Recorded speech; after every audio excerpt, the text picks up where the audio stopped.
ایک بار جبرائیل علیہ السلام نبی کریم صلی اللہ علیہ وسلم کے پاس آئے۔ آپ صلی اللہ علیہ وسلم نے دیکھا کہ جبرائیل کچھ پریشان ہیں۔ آپ نے فرمایا جبرائیل کیا معاملہ ہے کہ آج میں آپ کو غمزدہ دیکھ رہا ہوں؟ جبرائیل نے عرض کی اے محبوب، کل میں اللہ پاک کے حکم سے جہنم کا نظارہ کر کے آیا ہوں۔ اس کو دیکھنے سے مجھ پہ غم کے آثار نمودار ہوئے ہیں۔ نبی کریم صلی اللہ علیہ وسلم نے فرمایا جبرائیل مجھے بھی جہنم کے حالات بتاؤ۔ جبرائیل نے عرض کی جہنم کے کل 7 درجے ہیں۔ ان میں جو سب سے نیچے والا درجہ ہے اللہ اس میں منافقوں کو رکھے گا۔ اس سے اوپر والے 6 درجے میں اللہ تعالی مشرک لوگوں کو ڈالیں گے۔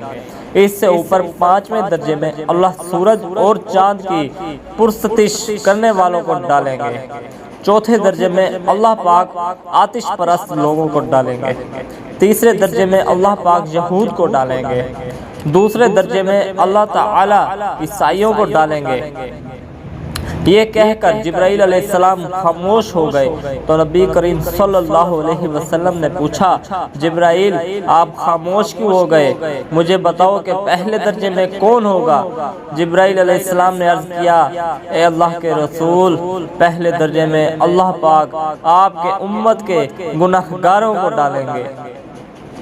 جب نبی کریم صلی اللہ علیہ وسلم نے یہ سنا کہ میری امت کو بھی جہنم میں ڈالا جائے گا تو آپ بے حد غمگین ہوئے اور آپ نے اللہ کے حضور دعائیں کرنا شروع کی۔ 3 دن ایسے گزرے کہ اللہ کے محبوب مسجد میں نماز پڑھنے کے لیے تشریف لاتے، نماز پڑھ کر ہجرے میں تشریف لے جاتے اور دروازہ بند کر کے اللہ کے حضور رو رو کر فریاد کرتے۔ صحابہ حیران تھے کہ نبی کریم پہ یہ کیسی کیفیت طاری ہوئی ہے کہ مسجد سے ہجرے جاتے ہیں، گھر بھی تشریف لے کر نہیں جا رہے۔ جب 3را دن ہوا تو سیدنا ابو بکر سے رہا نہیں گیا، وہ دروازے پہ آئے، دستک دی اور سلام کیا لیکن سلام کا جواب نہیں آیا۔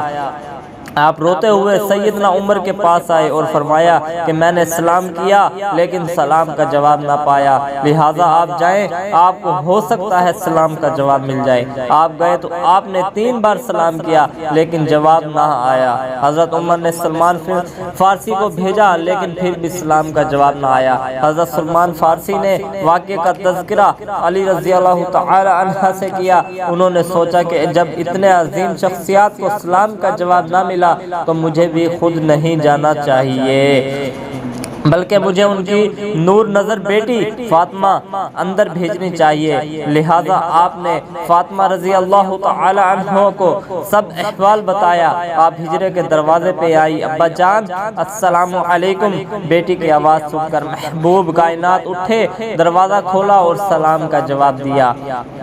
ابا جان آپ پر کیا کیفیت ہے کہ 3 دن سے آپ یہاں تشریف فرما ہے؟